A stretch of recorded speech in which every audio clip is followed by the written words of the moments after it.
اعوذ باللہ من الشیطان الرجیم بسم اللہ الرحمن الرحیم الحمد للہ رب العالمین والصلاة والسلام علی سید الانبیاء والمرسلین وعلی آلہ الطیبین الطاہرین واللعنۃ الدائمہ علی اعدائہم اجمعین۔ رب زدنی علما، رب اشرح لی صدری ویسر لی امری واحلل عقدۃ من لسانی یفقہوا قولی۔ استغفر اللہ ربی واتوب الیہ، لا حول ولا قوۃ الا باللہ العلی العظیم۔ حسبنا اللہ ونعم الوکیل، نعم المولا ونعم النصیر۔ رب یسر ولا تعسر وتمم بالخیر۔ آج ہم بات کرنا چاہتے ہیں ایک اخلاقی اجتماعی مسئلے کی کہ جس میں عام طور پہ اس کو پرینک کا نام دیا جاتا ہے، اور بہت سارے لوگ اس پہ کام کر رہے ہیں، ویڈیوز بناتے ہیں لوگوں کو ظاہری طور پہ خوش کرنے کے لیے، تاکہ زیادہ سے زیادہ لوگ جو ہے نا اس کو لائک کریں، لیکن اس میں بہت سارے شرعی مفاسد بھی ہیں۔ اگرچہ کسی مومن کو جائز شرعی طریقے سے خوش کرنا بہت بڑی عبادت ہے، جیسے کہ بعض روایات میں ہے کہ جب مومن اپنی قبر سے نکلے گا تو اس کے ساتھ ایک نورانی شکل ہوگی۔ جو کوئی بھی ایسا موقف مرحلہ آئے گا کہ جس مقام پہ اسے کوئی پریشانی ہوگی، تو وہ خوش شکل جو انسان کے ساتھ نورانی شکل ہوگی قبر کے ساتھ آئے گی، تو وہ کہے گی پریشان ہونے کی ضرورت نہیں۔ لہذا تمام مواقف و مشاکل کے مراحل کو مومن آسانی سے طے کر لے گا۔ جب جنت میں پہنچے گا تو وہ اس نورانی شکل سے یہ سوال کرے گا کہ تو کون ہے؟ تو اس وقت جواب آئے گا انا السرور الذی دخلتہ فی قلب المؤمن، کہ میں وہ خوشی ہوں جو تو نے مومن کے دل میں داخل کی تھی۔ تو خوشی داخل کرنا شرعی طریقے سے عقل کے پیمانوں کے مطابق یہ بہت بڑا ریوارڈ رکھتی ہے۔ اسی طرح اور بہت ساری روایات جو ہیں وہ سرور کے حوالے سے موجود ہیں۔ میں آپ کی خدمت میں کچھ روایات جو ہے وہ پیش کر دیتا ہوں کہ جو یہاں پہ سرور کے حوالے سے ہمیں گائیڈ کر رہی ہیں۔ تو سب سے پہلے جو روایت ہے وہ بحار الانوار کی 74 نمبر والیوم میں صفحہ 312 پہ رسول اسلام صلی اللہ علیہ وآلہ وسلم ارشاد فرماتے ہیں من نفس عن اخیہ المؤمن قربا من کرب الدنیا نفس اللہ عنہ 70 کربا من کرب الآخرہ، کہ جو کوئی شخص اپنے مومن بھائی سے دنیا میں کسی مشکل کو دور کرے گا تو پروردگار عالم جو ہے روز قیامت اس سے 70 قسم کی پریشانیوں کو دور کرے گا۔ یعنی کسی کی پریشانی کو دور کرنا، اسے خوش کرنا، یہ باعث اجر و ثواب ہے، آخرت کی کامیابی کا ذریعہ ہے۔ اس کے بعد جو ہے بعض اور روایات میں بھی سرور کے حوالے سے ارشادات موجود ہیں۔ اسی طرح ایک اور فرمان بحار الانوار کی جلد 74 میں پیج 290 پہ لا یرا احدکم اذا دخل علی مؤمن سرورا انہ علیہ ادخلہ فقط بل واللہ علینا بل واللہ علی رسول اللہ صلی اللہ علیہ وآلہ وسلم، کہ جو شخص جو ہے کسی مومن کو سرور اور خوشی عطا کرتا ہے، مومن یا مومنہ کو طبعاً شرعی طریقے سے، تو ایسے شخص کے بارے میں فرماتے ہیں کہ فقط اس نے اس مومن کو خوش نہیں کیا، بلکہ ائمہ فرماتے ہیں ہمیں خوش کیا اور رسول اسلام صلی اللہ علیہ وآلہ وسلم کو خوش کیا ہے۔ تو اس کا یقیناً کسی کو خوش کرنا یہ بہت بڑا اجر و مقام رکھتا ہے۔ لیکن جو پرینک ویڈیوز بنائی جاتی ہیں مذاق کی، اس میں کئی سلبی جہات ہیں، نیگیٹو پوائنٹس ہیں شرعی اعتبار سے، اخلاقی اعتبار سے۔ مثال کے طور پہ کسی کی اس میں عام طور پہ دیکھا جاتا ہے کہ انسلٹ کی جاتی ہے، یا اس کو اذیت دی جاتی ہے، یا اس کے ساتھ بد اخلاقی کے ساتھ پیش آیا جاتا ہے۔ تو یہ طریقہ اور سوچ جو ہے دوسرے لوگوں کو بھی اسی طرح بد اخلاقی کی طرف جو ہے وہ ترغیب دلاتا ہے، اور اس بات کی ترویج ہوتی ہے۔ اور اسی طرح اور بہت سارے گناہ جو اس طرح ہوتے ہیں، فساد جو ہے وہ نشر کیا جاتا ہے۔ تو میں مذاق کے حوالے سے جو منفی مذاق ہے اس کے حوالے سے کچھ روایات عرض کر دیتا ہوں۔ البتہ پازیٹیو مذاق جس میں کوئی گناہ شرعی نہ ہو، اخلاقی عیب نہ ہو، اس کے کرنے میں کوئی حرج نہیں ہے۔ اب آتے ہیں کسی کی انسلٹ و اہانت کرنے کے حوالے سے، یا مذاق کرنے کے حوالے سے جو روایات موجود ہیں کچھ آپ کی خدمت میں عرض کر دیتا ہوں۔ من استظل مومنا بہار الانوار 72 نمبر پارٹ میں یہ موجود ہے، جس نے کسی ایک مومن کو ذلیل کیا اور مومنہ یا مومنہ کو، اور حقر ہو یا اسے حقیر قرار دیا، لفقر ہی اس کی غربت کی وجہ سے، اور قلت ذات ید ہی یعنی اس کے پاس وسائل کم ہیں، شہرہ اللہ تعالی یوم القیامہ ثم یفضع، روز قیامت خدا اسے جو ہے نا اس کی تو تحقیر کرے گا۔ تو یہ میننگز جو ہیں یعنی کسی مومن کی انسلٹ کرنا فقط فقر کی وجہ سے نہیں بلکہ اور روایات بھی ہیں، کسی بھی جیسے کسی مومن کی اہانت کرنا اس میں بہت بڑا یہ گناہ قرار دیا گیا۔ اسی طرح ایک اور روایت میں بہار انوار میں من حقر مسکینا لم یزل اللہ حاقرا ماقتا حتی یرجع محقرت ایاہ، جو کسی مسکین کو حقیر سمجھتا ہے تو خدا اسے جو ہے نا اس کو حقیر سمجھتا ہے یہاں تک کہ اس گناہ سے توبہ کرے۔ بہار انوار 75 نمبر جلد میں لا یطمئن المستہزی بالناس فی صدق المؤدہ، کہ جو لوگوں سے مذاق کرتا ہے اس کی مؤدت میں جو ہے نا صداقت نہیں ہوتی۔ اور اس کے بعد جو ہے فرمایا کو حدیث قدسی میں لا یحزن بحرب منی من اذل عبدی المؤمن، بہار انوار میں ہے کہ جو کسی مومن کو جو ہے وہ ذلیل کرتا ہے وہ مجھ سے جنگ کے لیے تیار ہو جائے، یعنی اس کی اللہ سے جنگ ہے۔ لقمان نے نصیحت کی اپنے بیٹے کو، یا بنی لا تحقرن احدا، کہ فإن ربک و ربہ واحد، کسی کو حقیر نہ سمجھنا کیونکہ آپ کا اور اس کا رب ایک ہے۔ تو لہٰذا اس مقام پہ اتنا کہنا چاہوں گا کہ اس میں انسلٹ کا پہلو، حقارت کا پہلو، اسی طرح اذیت کا جنبہ بھی آتا ہے، اور اذیت کے بارے میں بلکہ قرآن میں بھی آیات بھی موجود ہیں اور روایات بھی موجود ہیں اس مقام پہ کہ کسی کو بے جا اذیت دینا اس کا کتنا بڑا گناہ ہے، وہ آپ کی خدمت میں پیش کر دیتا ہوں پہلے۔ اور یہاں پہ ایک روایت بہار الانوار میں رسول اسلام ارشاد فرماتے ہیں من آذا مومنا فقد آذانی، کہ جس نے کسی مومن کو اذیت دی اس نے مجھے اذیت دی، اور بعض روایت میں ومن آذانی فقد آذى اللہ، کہ جس نے مجھے اذیت دی اس نے اللہ کو اذیت دی، اور جس نے اللہ کو اذیت دی اس پہ ملائکہ کی اور تمام لعنت کرنے والوں کی لعنت ہے۔ تو اس طرح کی روایات موجود ہیں۔ اسی طرح بہار کی جلد نمبر 2 میں من نظر الی مومن نظرت یخیفہ بہا اخافہ اللہ تعالی یوم لا ظل الا ظلہ، کہ جو کسی مومن کو خوف دلانے والی نگاہ سے دیکھتا ہے۔ بعض اوقات اس پرینک میں خوف دلایا جاتا ہے، دوسروں کو خوف زدہ کیا جاتا ہے، تو اس میں بھی مذمت وارد ہوئی ہے کہ خدا اسے روز قیامت خوف زدہ کرے گا جب اس کے سائے کے علاوہ کوئی سایہ نہیں ہوگا۔ بلکہ بعض اوقات خدا نخواستہ اچانک ایسی حرکت کی جاتی ہے کہ اگلا بندہ بلڈ پریشر یا ہارٹ کا مریض ہے، ممکن اس کی ڈیتھ ہو جائے یا مرض میں اضافہ ہو جائے یا اور کسی مسئلے کا شکار ہو جائے یا فتنہ کھڑا ہو جائے، کچھ بھی ہو سکتا ہے۔ یہ سارے گناہ الفتنہ تو اکبر من القتل، جیسے قرآن میں کہ فتنہ جو ہے نا قتل سے بھی بڑا گناہ ہے۔ تو اس طرح کے تمام مفاسد جو ہے، اگر وہ بندہ مر جاتا ہے یا اسے ہارٹ اٹیک ہو جاتا ہے تو اس کی دیت دینا پڑے گی۔ تو یہ بہت سارے امور ہیں اس طرح کی جو ویڈیوز آج کل وائرل ہو رہی ہیں۔ اس کے بعد فرمایا کف اذاک عن الناس فانھا صدقہ تصدق بها علی نفسک، لوگوں سے اپنی اذیت کو روکو، اور یہ اذیت روکنا، دوسروں کو اذیت نہ دینا، انسلٹ اور ان کو ٹیز نہ کرنا، یہ صدقے کا درجہ رکھتا ہے۔ من احزن مومنا ثم آتاہ الدنیا لم یکن ذلک کفارۃ ولم یؤجر علیہ، کسی مومن کو اگر کسی بندے نے اذیت دی ہے اور اس کے بعد اسے پوری دنیا بھی دے دے تو یہ اس کے گناہ کا کفارہ نہیں ہے۔ بعض لوگ یوں کہتے ہیں کہ ٹھیک ہے پہلے ہم نے مذاق کیا، بعد میں ان سے سوری کر لی، انہوں نے معاف کر دیا، یہ کافی نہیں۔ یہ روایت بتا رہی کہ ساری دنیا میں پھر اسے دے دے، اسے ایک دفعہ آپ نے اذیت دے دی، انسلٹ کر دیا، غمزدہ کر دیا، تو یہ کافی نہیں ہے اور اجر بھی نہیں ملے گا اس میں۔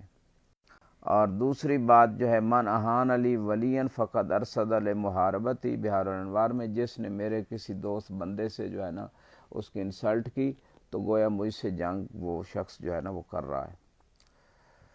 اسی طرح فرمایا المومن نفسہ منہ فتا والناس منہ فی رہا بہار الانوار 75 نمبر جلد میں، کہ مومن اس کو اپنی جان تو تھکاوٹ میں، تاب میں، مشکلات میں ہوتی ہے، لیکن دوسرے لوگ اس سے جو ہے نا سکون میں ہوتے ہیں۔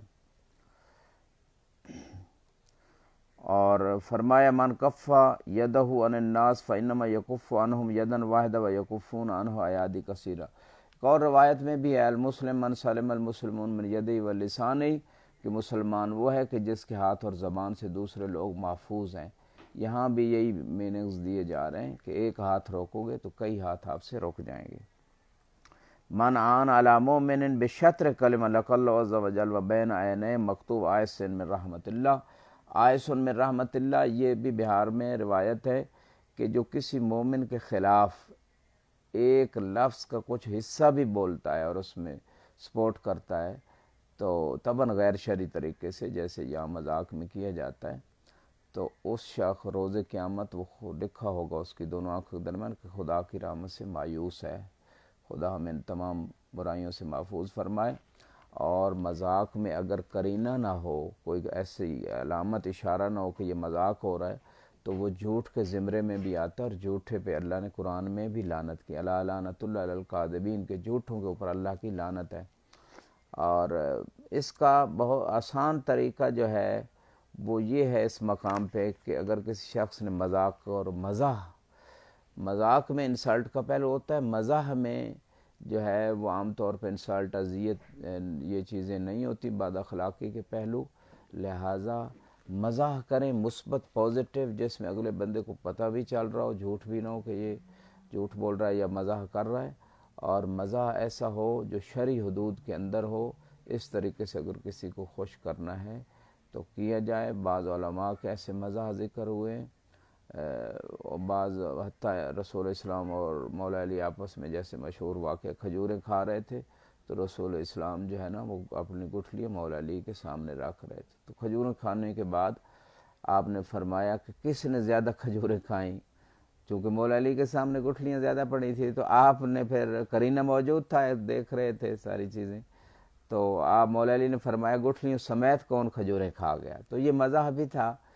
اور اس میں خوش کرنا بھی تھا، اور کوئی شرعی اشکال بھی نہیں تھا، تو اس طرح کی چیزیں جو ہے نا وہ اخذ کی جائیں۔ اب آتے ہیں ہم اپنے دوسرے مرحلے کی طرف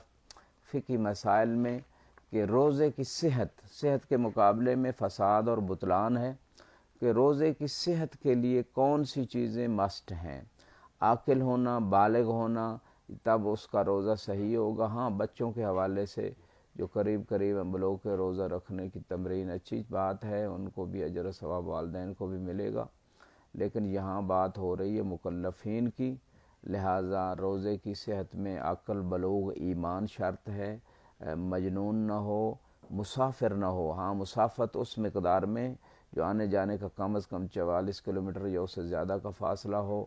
ایسے سفر اگر زوال سے پہلے کیا جائے تو روزہ نہیں رکھا جا سکتا۔ ہاں البتہ اس کی افطاری جو ہے وہ حد ترخص کے بعد ہوگی، جہاں اس قریے کی دیواریں نظر نہیں آتی یا وہ شہر نظر نہیں آتا یا اذان سنائی نہیں، ایک تفصیل موجود ہے، سنائی نہیں دیتی، مثلا اذان اگر اتنا دور چلے جائیں اس کے بعد افطار کر سکتا، اگر پہلے افطار کرے گا تو اس سے جو ہے اس کو نہ صرف قضا کرنا پڑے گی بلکہ اسے جو ہے وہ کفارہ بھی 60 مسکینوں کو کھانا کھلانا یا 60 روزے رکھنا کفارہ بھی اس کے ذمہ ہوگا۔ تو اس حوالے سے روزے میں جو شرائط ہیں، مسافر جو ہے وہ، ہاں ایک اور سچویشن ہے کہ اگر کسی جگہ جا کے قیام کرتا ہے، 10 دن کی نیت کر لیتا ہے یا اس سے زیادہ کی، یا 30 دن اس کا مسلسل قیام ہے، تو وہاں اسے روزہ رکھنا ہوگا، پورا نماز بھی پوری پڑھنی ہوگی اور روزہ بھی رکھنا ہوگا۔ زوال سے پہلے گھر اپنے وطن لوٹ آتا ہے تو تب بھی اگر کوئی افطار والا کام نہیں کیا تو وہ اپنا روزہ مکمل کرے گا، اس پہ واجب ہے۔ زوال کے بعد سفر کرے گا تو اپنے وطن سے طبعاً، تو اس صورت میں اس پہ روزہ مکمل کرنا واجب ہے۔ سفر میں واجب اور مستحب دونوں روزے رکھنا حرام ہے، لیکن اگر کوئی شخص شرعی حکم سے جاہل ہے تو ایسی سچویشن میں اس پہ جو ہے اس کا روزہ صحیح ہے۔ ہاں 3 دن مدینے میں حاجت کے لیے روزہ رکھا جا سکتا ہے اگرچہ انسان سفر میں ہو، اور قربانی اگر ایک انسان نہیں دے سکتا تو 3 روزے جو اسے وہاں رکھنے ہیں وہ بھی رکھ سکتا ہے حالت سفر میں۔ 18 روزوں کی ایک تفصیل ہے کہ اگر کفارہ واجب ہو گیا بدنہ حج کے ایام میں تو اس صورت میں 18 روزے سفر میں رکھ سکتا ہے۔ تو اس طرح کی کچھ تفاصیل موجود ہیں۔ سفر کے اعتبار سے جو ہے انسان کو چاہیے کہ 23 ماہ رمضان تک جو ہے وہ سفر نہ کرے، الا کہ حالت اضطراری ہو تو کوئی حرج نہیں، ورنہ کراہت ہے۔ یعنی بہتر یہی ہے کہ روزے رکھے، کیونکہ ماہ رمضان کے روزوں کا خاص اجر و ثواب ہے، اور اس خاص اجر و ثواب سے انسان محروم ہو جاتا ہے۔ ماہ رمضان کے بعد جو روزے رکھے جاتے ہیں ان کا اپنا اجر و ثواب ہے، اور اس کا اپنا اجر و ثواب ہے۔ اس کے ساتھ ساتھ ہمیں کچھ اور چیزیں بھی جو تفاصیل ہیں چھوٹی چھوٹی، چونکہ دامن وقت میں اتنی گنجائش نہیں ہوتی کہ اس کو بیان کیا جائے، اور لہٰذا ہمیں چاہیے کہ ہم ان تفاصیل کو توضیح المسائل وغیرہ میں دیکھ سکتے ہیں۔ اب آتے ہیں ہم اپنے تیسرے مرحلے کی طرف جو تفسیر قرآن کے حوالے سے ہے، جس میں سورہ بقرہ میں 6 نمبر آیت پہ ہم پہنچ گئے تھے۔ ان الذین کفروا سواء علیہم انذرتہم ام لم تنذرہم لا یؤمنون، کہ جن لوگوں نے کفر کیا چاہے آپ انہیں ڈرائیں یا نہ ڈرائیں وہ ایمان لانے والے نہیں ہیں۔ اس مقام پہ تفسیر امام عسکری علیہ السلام سے جو تعویل ذکر ہوئی ہے کہ یہ وہ لوگ ہیں کہ ان چیزوں پہ ایمان نہیں لاتے کہ جو مومن جن چیزوں پہ ایمان لائیں۔ وہ کون سی چیزیں؟ اللہ کی توحید، رسول اسلام کی نبوت و رسالت، اور 12 ائمہ کی ولایت و امامت۔ ان چیزوں پہ یہ لوگ ایمان نہیں لاتے، آپ انہیں چاہے ڈرائیں یا نہ ڈرائیں یہ بالکل ایمان لانے والے نہیں ہیں۔ اس کے بعد اگلی آیت میں یہ تھی 6 نمبر آیت، اس کے بعد اگلی آیت میں ارشاد رب العزت ہوتا ہے وَمِنَ النَّاسِ مَن يَقُولُ آمَنَّا بِاللَّهِ وَبِالْيَوْمِ الْآخِرِ وَمَا هُمْ بِمُؤْمِنِينَ، کہ لوگوں میں سے کچھ لوگ ایسے ہیں کہ جو یہ کہتے تو ہیں کہ ہم اللہ پہ بھی ایمان لائے ہیں اور روز قیامت پہ بھی ایمان رکھتے ہیں، لیکن وہ مومن نہیں ہیں۔ اس حوالے سے امام موسیٰ کاظم علیہ السلام کا فرمان تفسیر میں ذکر ہوا کہ جس میں امام علیہ السلام ایک تفصیلی واقعہ غدیر کا بیان فرماتے ہیں کہ رسول السلام نے اصحاب کو جمع کیا حجۃ الوداع کے بعد اور اقرار لیا الست اولی من انفسکم، تو کیا آپ تمہارے نفسوں سے میں اولی بالتصرف نہیں ہوں، مجھے زیادہ حق نہیں ہے؟ سب نے جب کہا بلا جی آپ کو زیادہ حق ہے، تو پھر آپ نے فرمایا من کنت مولاه و اولی بہ فعلی مولاه و اولی بہ، جس کا میں مولا ہوں اور اس پہ زیادہ حق رکھتا ہوں تصرف کا، اس کا آقا و مولا و سردار علی ہیں اور زیادہ حق رکھتے ہیں اس پہ تصرف کا۔ تو اس وجہ سے یہاں پہ جو ہے یہ بیان جو آپ نے فرما دیا، اور آگے تفصیل میں جا کے امام فرماتے ہیں کہ کچھ لوگوں نے وہاں تو مبارکباد کہہ دی، لیکن بعد میں جو انہوں نے پلان بنایا کہ علی کو رسول کے بعد جو ہے یہ حق خلافت و حکومت و امامت و حق و سرداری یہ سارا اسے نہیں دیا جائے گا، اور اللہ کے رسول کو جبریل کے ذریعے اللہ نے خبر دے دی کہ وما ہم بمؤمنین، کہ زبان سے تو وہ کہہ رہے ہیں کہ ہمارا اللہ پہ بھی ایمان ہے اور روز آخرت پہ بھی ایمان ہے، لیکن وہ مومن نہیں ہیں۔ یہ تھا خلاصہ اس روایت کا۔ وآخر دعوانا ان الحمد للہ رب العالمین۔ پروردگار سے دعا ہے بحق محمد و آل محمد ہمارے اعمال کو اس ماہ مبارک میں قبول فرمائے، ہمارے گناہوں کو بخش دے، ہماری توفیقات میں اضافہ فرمائے، قرآن کی تلاوت، دعاؤں، نمازوں کی ہمیں زیادہ سے زیادہ توفیق عطا فرمائے، ہمیشہ زیارات نصیب ہوں، جو پریشان حال ہیں ان کی پریشانیاں دور ہوں، سب کو صحت کاملہ نصیب ہو، وبا کرونا سے نجات ملے، اور خصوصاً رزق حلال میں وسعت، ہماری نسلوں کو نیک بنا، تمام شیعان حیدر قرار کی حاجات کو پورا فرما، سنی شیعہ میں اتحاد پیدا فرما، مسنگ پرسنز کو خصوصی طور پہ پروردگار اپنی رحمت سے ان مشکلات سے اور ان کی فیملیز کو نجات عطا فرما، اور آخر میں دعا گوہوں کہ ملک پاکستان اور تمام دنیا کے مسلمانوں کو اندرونی بیرونی دشمنوں کی شر سے محفوظ فرما، شیطانی طاقتوں کا مل کے مقابلہ کرنے کی توفیق عطا فرما، اختلافی مسائل کو دلیل سے قبول اور رد کرنے کی توفیق عطا فرما۔ وآخر دعوانا الحمد للہ رب العالمین۔